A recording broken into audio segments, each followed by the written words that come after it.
বাংলাদেশের বিপক্ষে লজ্জাজনক হারের পর এবার মাঠের বাইরেও শাস্তির সংখ্যায় আছে অস্ট্রেলিয়া। বাংলাদেশের বিপক্ষে প্রথম টেস্টে ধাক্কা খাওয়ার পর অস্ট্রেলিয়ার সামনে এখন প্রায় ৩৮ লক্ষ টাকার জরিমানার সম্ভাবনা। বাংলাদেশের বিপক্ষে ডারউইন টেস্টে নির্ধারিত সময়ের মধ্যে প্রয়োজনীয় ওভার শেষ করতে পারেনি অজিরা।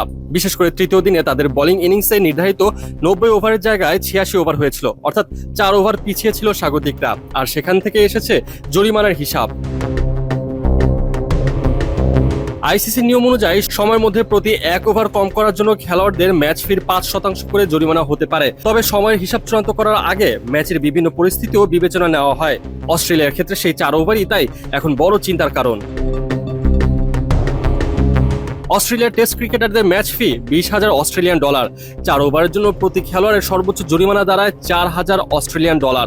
দলের ১১ ক্রিকেটারের হিসাব মোট অঙ্কে প্রায় $৪৪,০০০ অস্ট্রেলিয়ান ডলার, বাংলাদেশ মুদ্রায় যা ৩৮ লাখ টাকার কাছাকাছি। তবে এটি সম্ভাব্য সর্বোচ্চ জরিমানা, যা এখনো পুরোপুরিভাবে নিশ্চিত নয়।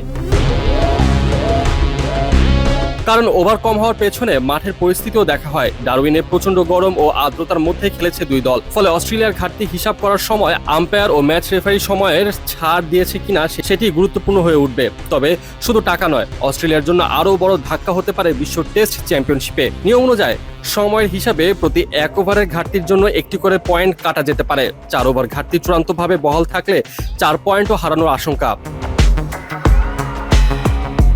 এর আগে বাংলাদেশের প্রথম ইনিংসে অস্ট্রেলিয়া খুব দ্রুত অল আউট হয়ে যাওয়ায় সে সময়ের হিসাব তাদের বিপক্ষে প্রযোজ্য হয়নি। এখন সব নজর ম্যাচ আম্পায়ারদের সিদ্ধান্তে।